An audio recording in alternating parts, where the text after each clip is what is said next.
नमस्कार. आता आपण पाहत आहोत पंढरी महात्म्य अध्याय 17.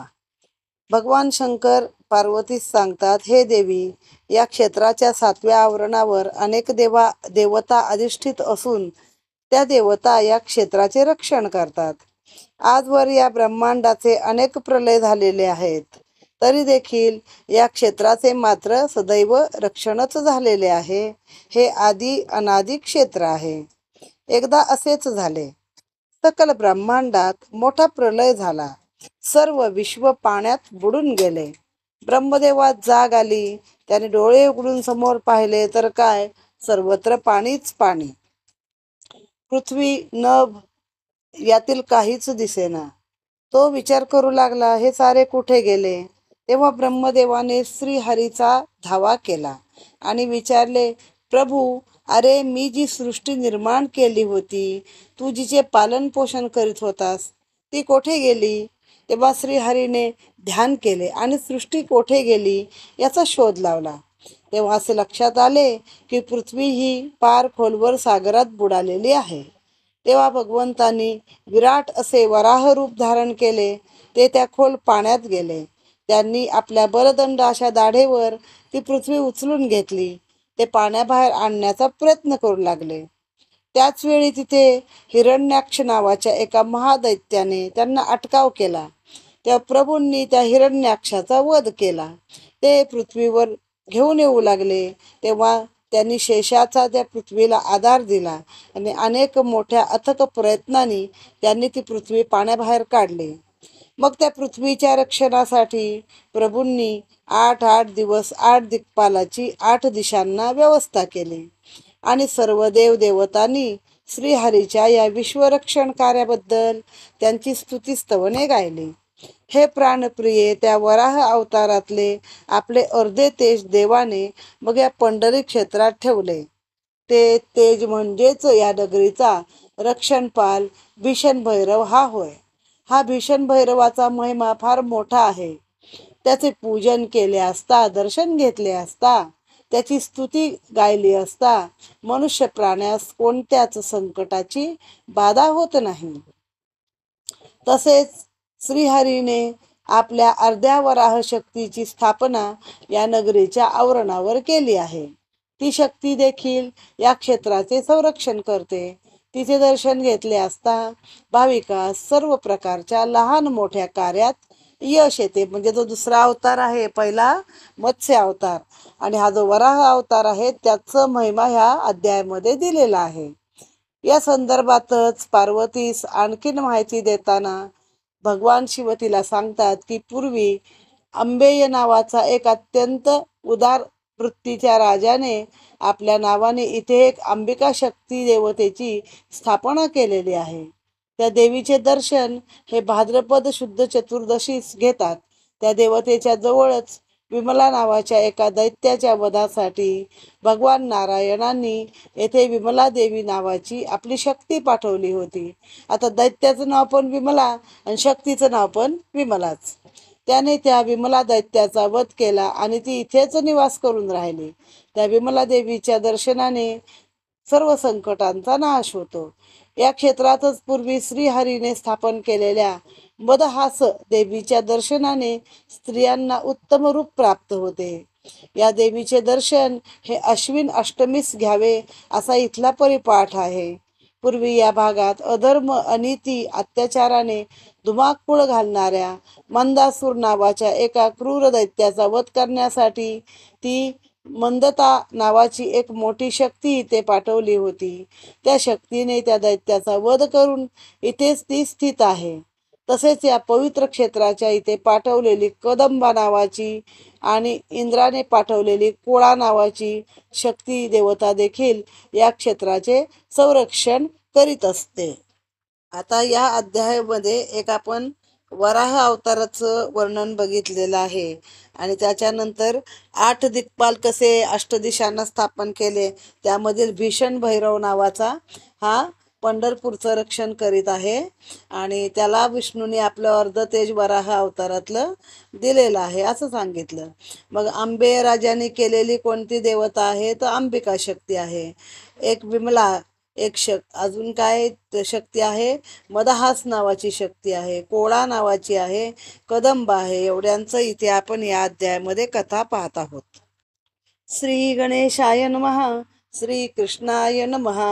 आकाशपतित तोय यथा गच्छति सागरा सर्वदेव नमस्कारम केशवम प्रतिगच्छति. गोपाल कृष्ण महाराज की जय. शिवमणे पर्वतनंदिनी बाराही देवी तये स्थानी. क्षेत्राचे सातवे आवरणी ते अनुदिनी रक्षित. जो वराह रूप हरी तेची शक्ती स्वरूप धरी. जेने दंतावरी धरली धरित्री. प्रलयोदकी म्हणजे प्रलयाच्या काळामध्ये. प्रलयोदकी जानपा. चारी युगे सहस्त्र वेळ जाय पूर्ण. तेव्हा ब्रह्मयाचा एक दिन. तितकाच निद्रेचा मान. चतुसहस्राचा पै असे म्हणजे 4 युग आपली जी आहेत त्रेता, द्वापार, कलियुग आणि सत्ययुग, ही 4 युग 1000 वेळा गेल्यानंतर ब्रह्मदेवाचा एक दिवस होतो आणि तेवढीच एक रात्र त्याला झोपण्याची परवानगी असते. बाकी तो ब्रह्मदेव कायम जागा असतो. ब्रह्मा निजताच जाण सृष्टीचे कर्म राहिले संपूर्ण. पृथ्वी जाय उदकी बडून प्रलय संपूर्ण सृष्टी बुडे. तेव्हा अक्षय वटाचे पत्री श्री भगवंत निद्रा करी. नाभी कमळा माझारी ब्रह्मा तेव्हा निद्रिस्त. महर लोकपर्यंत उदक चढे अद्भुत. 32 लक्ष गावे बुडत जाणे निश्चित ब्रह्मांड. ईश्वरी माया अद्भुत. ब्रह्मा मग जागा होत चौकडे विलोकित. सृष्टी दिसत असे जलमय. जैसे पूर्वी होते तैसे कल्पिले विष्णू सुते. वेदवचन यथा निरुते यथा पूर्व कल्पपर्यंत. जेने सप्त समुद्र एकवटले 32 लक्ष गावे उदक चढले. तेने चंद्र सूर्य बुडाले कैचे उरले चिरंजीव. गजशुंड ऐसी धार मेघवर्षेल अपार. 14 लोक बुडून गेले समग्र प्रलयोदकी एकदा. मग ब्रह्मा जागा झाला पाहे चौकडे वेडावला. मग हरीचा धावा केला तारी मजला भगवंता. येणे रमानायका श्रीपती तेने निर्मिली वराह शक्ती. ते जाऊनी पाताळाप्रती धांडोळा घेत पृथ्वीचा. आता आपले सप्त स्वर्ग आहेत आणि सप्त पाताळ आहेत. पाताळ अशी आहेत अतल, वितल, सुतल, तलातल, रसातळ, पाताळ अशी 7 पाताळ आहेत. आणि तशीच भुव, भुव, स्वाहा, महा, जना, तपा, सत्यम असे हे 7 स्वर्ग आहेत. मग तिथल्या पार कुठल्या लोकापर्यंत पाणी चढलं यांनी सांगितलं महर लोकापर्यंत. म्हणजे महर लोक. मग आता माणसाने असं विचारलंय काही शहाण्या लोकांनी, हा समुद्र तर पृथ्वीवर आहेत, तर पृथ्वी कुठल्या समुद्राच्या तळाशी गेली? तर आपण क्षीरसागर पण ऐकून आहे ना, ज्यामध्ये श्री विष्णू असतात. तो आहे का पृथ्वीवर? नाहीये. आणि बघा प्रलयामध्ये पूर्ण पाणी झाडाच्या झाडे एवढ्या उंचीला जातात, तर पृथ्वी दिसते का? नाही दिसत. मग अशा पद्धतीनंच कुठतरी ते पाणी एवढं चढलं की ते महर लोकापर्यंत गेलं. आणि ब्रह्मदेव तो निद्रेचा त्याचा वेळ ना. 4 युग 1000 वेळा गेल्यानंतर ब्रह्मदेव झोपी जातात. ते कुठं जातात? ते ब्रह्मकमळ देत ना. विष्णूच्या नाभीमध्ये कमळ आणि कमळामध्ये ब्रह्मदेव. तिथं ते योग निद्रेने झोपी गेले आणि इकडे प्रलय सुरू झाला, कारण त्यांचं कार्य थांबलेलं आहे. मग जागे झाल्यावर बघतात तर पाणीच पाणी सगळीकडं. मग हरीचा धावा केला. हरी 14 लोक बुडून गेलेत, सगळंच गेलंय, काय राहिलेलं नाहीये. मग त्यांनी बघितलं तर पृथ्वी कुठे आहे तर पाण्यामध्ये खाली बुडाली. मग जशी काय एखादी मोहरी पडावी समुद्रात तशी पृथ्वीची परिस्थिती झाली होती. आणि त्यांनी वराह रूप घेऊन ती शोधून काढलेली आहे. शेषाकृती पर्वत करुणी तयावरी ठेविली धरणी. ते हिरण्याक्ष दैत्य येऊने काखे घालीत पृथ्वी ते. मग वराह रूपे भगवंते मारिले हिरण्याक्षा ते. रक्तमय उदकते ते भासले ते धवा. मारून या हिरण्या ते पृथ्वी उचलली निज दाते. अष्टदिक्पाळ भोवते अष्टिकोनी उभे केले. मग सकळ देव मिळोनी शक्ती जे वराह रूपिणी. स्तविते झाले तये क्षणी नाना स्तोत्रे करोनी. वराह रूप महा उग्र भयंकर तेज तीव्र. तेजे भाजे अंबर नये समोर कोणीही. मग वराहे काय केले तेजे सामर्थ्य द्विधा केले. अर्धे पंढरीये ठेवले भीषण भैरवी सामर्थ्य. पंढरी माझी देख, भीषण भैरव नायक. वराह शक्तीचे सामर्थ्य देख, तेथे अर्धे ठेवले असे. मग ती मोहरीसारखी पृथ्वी शोधून काढली, हिरण्याक्षाचा वध केला आणि ती आपल्या दातावर धरून जेव्हा वरती आणली, तर तेव्हा तिथं काय झालं, त्या शक्तीचं तेज एवढं होतं. मग ते तेज एवढं होतं त्या शक्तीचं की फार आकाश गगन भाजायला लागलं. मग त्याने अर्ध तेज आहे ते भीषण भैरवाला दिलंय आणि तो पंढरपूरला ठेवलेला आहे. अद्याप भैरव तेथे भयानक प्रती दिसत, त्याचे दर्शन जे घेत त्यास विघ्न न बाधी. अर्धे जे वराह रूपिणी, ते असे क्षेत्राचे आवरणी. पूर्वीच स्थापित चक्रपाणी, क्षेत्ररक्षणा निर्मित. ते शक्तीचे घेता दर्शन, सर्व कार्यसिद्धी होय पूर्ण. तेथेची यात्रा जाण, चैत्र शुद्ध अष्टमीये. आंबेय नामक नृपनाथ, परमस भाग्य शांत दांत. तो आपल्या नामे स्थापित एक शक्ती अंबिका. भाद्रपद शुद्ध चतुर्दशी, ते पहावी निश्चयसी. तेथून बिमला देवीसी, पूजावे ते ऐकपा. पूर्वी बिमला नाम दैत्य, त्याची या मरणानिमित्त. हरीने पाठविले तेथे बिमला देवी जानपा. आषाढ शुद्ध चतुर्दशी, अवलोकावे शक्ती ते. तिच्या दर्शने नेमस्ते, विघ्ने हरती जानपा. मदहास नामे शक्ती, पूर्वीच स्थापी इंदिरापती. तिच्या दर्शने स्त्रिया होती, रूपवंत तेजसा. अश्विन मासी अष्टमीसी, समस्ती पाहावे शक्तीसी. मंदता नावे देवीसी, पूजावे ते ऐकपा. मंदासूर दैत्य करावया घात, शिवे पाठविले तेथे. तिचे दर्शन घ्यावे निश्चित, बुधाष्टमी साधुनी. कदंबा देवी जेथे, तिने मारला कदंब दैत्य. शिवे पाठविली अकस्मात, क्षेत्ररक्षणा कारणे. आषाढ मासी शुक्रवारी, ते अवलोके निर्धारी. इंद्रे आराधिली सुंदरी, कोळा देवी एकते. महाकराळते विकट, स्मरतारणी होय प्रगट. वैरे मारणे उद्भट, सर्व स्थळी रक्षितसे. शुक्रवारी तृतीया तिथी, का नवमी अवलोकासी शक्ती. तेरणी विजयी होती, वादी जिंकती सर्वाते. नारद म्हणे भोगीनाथ, शिवे बोलला जे कथा. ते म्या सांगितली तत्वता, गुणवंता तुझ लागे. सुत म्हणे नारदे कथिले, ते म्या तुम्हा ऋषीसी सांगितले. श्रीधर म्हणे तेच वर्णिले, ब्रह्मानंदे करोनिया. इति श्री पद्मपुराणे पांडुरंग महात्मे, क्षेत्र वर्णन नाम सप्तदश अध्याय गोडहा. श्री कृष्णार्पण नमस्तु. श्री पुंडलिका वरदेव हरी विठ्ठल. श्री ज्ञानदेव तुकाराम. पंढरीनाथ महाराज की जय. पंढरी महात्म अध्याय 18. वसुदेव सुतं देवं कंसचाणूरमर्दनं, देवकी परमानंदं कृष्णं वंदे जगद्गुरु. कृष्णाय वासुदेवाय हरये परमात्मने, प्रणतक्लेशनाशाय गोविंदाय नमो नमः. श्री भगवान शिव हे पार्वतीला सांगतात की सखी, आता मी तुला या प्रयाग क्षेत्राची माहिती देतो. पूर्वी भास्कर नावाच्या या क्षेत्रात एक शांत सज्जन असा भगवंत भक्त आणि सूर्याचा उपासक असणारा ब्राह्मण राहत होता. त्याचं नाव ही भास्करन. तो उपासना पण कुणाची करायचा? भास्कराची. तो भास्कराची उपासना तर करायचाच, पण त्याचे नाव सुद्धा भास्कर होते. त्याचा नेम असा की रोज प्रातःकाळी उठायचे, त्याच्या क्षेत्रापासून दूर असलेल्या त्या प्रयाग नावाच्या क्षेत्रात जायचे. तिथे नदीचे स्नान करून सूर्यनारायणाची कठोर उपासना करायची. मग पुढे पुढे असे होत गेले की जसे जसे त्याचे शरीर थकत गेले, तसा तसा त्यास फार त्रास होऊ लागला. एके दिवशी त्या भास्कर ब्राह्मणाने आपली नेहमीसारखी उपासना केली असता, सूर्यनारायणास नमन करताना प्रत्यक्ष सूर्यनारायणाने प्रगट होऊन त्यास दर्शन दिले.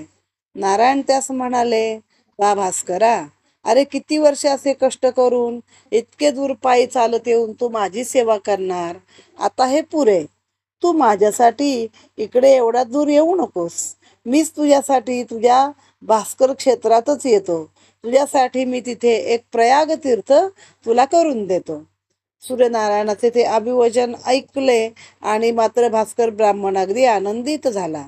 त्याने कृतज्ञतेने नारायणास लोटांगण घातले आणि तिवार वंदन करत म्हणाला, हे सूर्यदेवा, माझी तुला एक विनंती आहे, तू मला प्रथम ह्या प्रयाग क्षेत्राचा महिमा सांग.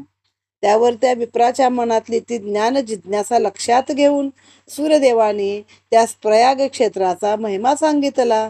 तसेच त्यास हेही सांगितले की भास्करा, त्याचे काय आहे, हे प्रयाग तिकडे तुझ्याकडे आले की त्याचा इकडचा महिमा संपून जाईल आणि तुझ्याजवळच्या प्रयाग तीर्थाला मोठा नावलौकिक प्राप्त होईल. इतके सांगितले आणि सूर्यनारायण अदृश्य झाले.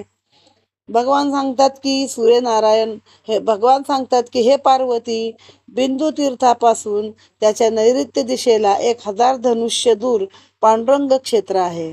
भास्कर या क्षेत्रापासून 300 धनुष्य दूर. पूर्वीचं मोजमाप होतं ते आपण 1 हात, 2 हात, 3 हात म्हणतो, तसं अख्ख्या धनुष्याची लांबी तेवढं ते अंतर मोजलं जायचं.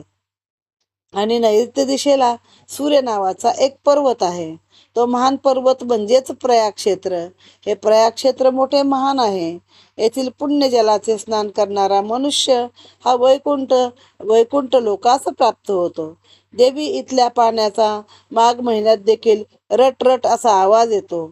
असे सांगतात की जणू काही ती जलदेवता त्या आवाजातून पापी, व्यसनी, दुराचारी, ब्रह्महत्या करणाऱ्या यासारख्या लोकांना बोलावून हे सांगत असते, बाबांनो, आजपासून तुमच्या हातून जी काही आजपर्यंत पापे घडली, आता निदान या पवित्र जलाने स्नान करा आणि पवित्र व्हा आणि पापमुक्त व्हा. जे पुण्यवान लोक आणि जे पापी असूनही आता सावध होऊन इथे येतात, स्नान, दान, पुण्यकर्मे करतात, त्यांना अद्भुत अशा पुण्याची प्राप्ती होते. देवी, इथे एक अक्षय वटवृक्ष आहे. तो त्रिवेदात्मक स्वरूपात आहे. इथे तीर्थस्थान, तिळतर्पण अवश्य करावे. ज्याला शक्य असेल त्याने सुवर्ण, गोदान, अश्वदान, कन्यादान अशी अनेक दानकर्मे करावेत. किंवा या पुण्यक्षेत्री थोडे अन्नदान तरी करून आपण पदरी पुण्य जोडावे. कवी श्रीधर शेवटी सांगतात, भगवान असेही म्हणाले की पंढरपूर या क्षेत्रातच काशी, गया, प्रयाग ही तीर्थक्षेत्रे सामावलेली आहेत. भूलोकीच्या सर्व पवित्र नद्या या जलतत्वाच्या रूपाने इथे येऊन श्री विठ्ठलाचे दर्शन घेतात, कृतार्थ होतात.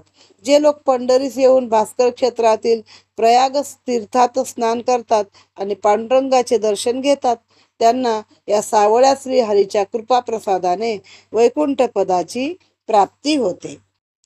श्री गणेशाय नमः.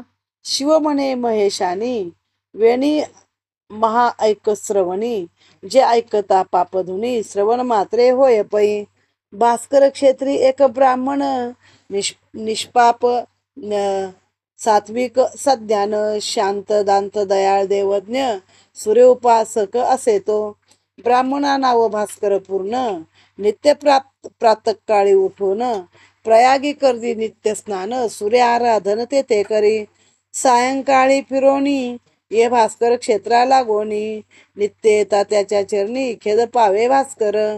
शरीर अत्यंत रोडले ते सूर्यनारायणे लक्षिले, मग प्रगटोन ते वेळे ब्राह्मणासी बोलत.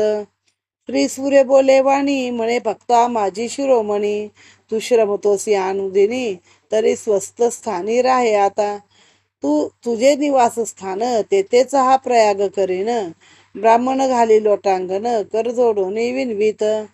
म्हणे जय जय सूर्यनारायण, त्रैलोक्यनाथा सहस्रकिरणा, तमच्छेदका सुरभूषणा, उष्ण किरणा आदित्या. स्वामी प्रयाग करसी जेथे, तरी येथीचा समस्त, मज सांग पादभूत, ऐसे तेथे करावे. सूर्य म्हणे ब्राह्मणा, महिमा येईल त्या स्थाना, येथीचा लोप सुज्ञा, ख्याती त्याची वाढेल. 5 सहस्र वर्षे केली, झाल्यावरी या स्थळी, तीर्थे लोपता सगळी, भागीरथी काशी गया. तुझ्या क्षेत्राचा महिमा विशेष वाढेल विप्रोत्तमा, ऐसावर देवनी अंतर्धाना, सूर्यनारायण पावला. तेथे श्री पांडुरंग क्षेत्र, बिंदू तीर्थापासून पवित्र, नैऋत्य कोणी सहस्र धनुष्य दूर असे ते. भास्कर क्षेत्रापासून सूर्य पर्वत, नैऋत्य धनुष्ये 300 हे प्रयाग क्षेत्र अद्भुत, ईशान्य मुख्य असे पै. भागीरथी तुझी सूर्यनंदिनी, वसिता असिता दोघी जणी, तेथे स्नान करता प्राणी, विष्णू लोकी पावे तो. माघमासी उदकी तेथे, ध्वनी हेच गरजत, ब्रह्महत्यारे मदोन्मत्त, सुरा पाणी निंदक जे. आणि काही पापी जन या येथे करा स्नान, मुक्त व्हाल पापापासून ऐसा घोष उदके भय. क नाम उदक जान, रट नामे शब्द पूर्ण. करट म्हणून नाभा विधान, कोरटी जन म्हणती त्या ते. क नाम आहे म्हणजे काय, रट रट शब्द येतो ऐकू, तर मग कोर्टी तीर्थ देखील त्याला म्हटलेलं जातं. म्हणून उदकी उठे रट, धावा धावा रे पापिष्ट. हे प्रयागी सुबट, स्नाने मुक्त व्हाल पै. माघमासी तेथे स्नान करता, भास्कराचे फळये हाता. तेथे तप याग करता, ते पुण्य तत्वता न वदवे. ब्रह्मयाचे निशी आत, वटपत्री निजेला भगवंत. तोच वट तेथे त्रिवेदात्मक वसे पै. ते रात्री ब्रह्मदेवाची रात्र होते तेव्हा त्या वटपत्रावरती भगवंत झोपतो ना, तर तेच वट इथं आहे म्हणे. ते स्थळी करुणी स्नान, करावे तिळ होम सुवर्णदान. गौवाजी म्हैसी कन्यादान, भूदान करावे पै. तीर्थाहुनी कोटी गुणे थोर, तेजाचे भास्कर क्षेत्र. वाटेची विचित्र, जन समग्र भुलले का. ऐसे तीर्थ सकळ असता जवळी, रजतम तमे जन व्यापिले सकळी. त्याने स्नान करुणी भुलली, हिंडताती सर्व मही. भावन धरती ते ठाई, मूर्ख महिमा नेणती. 16 कळी पौर्णिमेचा चंद्र, त्यासन करते नमस्कार. विजेची रेखा अनुमात्र, त्यास मात्र नमस्कार ती. म्हणजे लोकांना कसं महत्व कळत नाही. पौर्णिमेचा चंद्र एवढा 16 कळ्याचा पूर्ण भरलेला असतो, त्याला कोणी नमस्कार करत नाही मूर्ख माणसं. पण विजेचा म्हणजे द्वितीयेचा किशोर इंदू, त्याला दशी वाहतात एक घोंगडीची आणि त्याला नमस्कार करतात. द्वितीयेचा अगदी छोटाशी कोर असते ती. ऐसा येथीचा महिमा अपार, न जाणून मूर्ख नर. भुलले केवळ पामर, अनुमात्र भाव नाही. येथेची काशी गया प्रयाग, तीर्थे अव्यंग. येथे स्वामी पांडुरंग तीर्थसवेग, तेथे येती. जे भास्कर क्षेत्री जाण, शेषशाही नारायण. तेथे करून स्नान, घेती दर्शन हरीचे. त्या पुण्य करून प्राणी पावे वैकुंठ भुवन. माघमासी महिमा पूर्ण, तेथे विशेष पार्वती. ऐसेच ते भास्कर क्षेत्र आणि महिमा अपार. श्रोतया म्हणे श्रीधर, तीर्थ थोर असे ते. इति श्रीमद पद्मपुराणे पांडुरंग महात्मे प्रयाग वर्णन नाम अष्टदशोध्याय समाप्तः. श्रीकृष्णार्पणमस्तु. पुंडलिक वरदा हरी विठ्ठल, श्री ज्ञानदेव तुकाराम. पंढरीनाथ महाराज की जय. गोपाल कृष्ण महाराज की जय.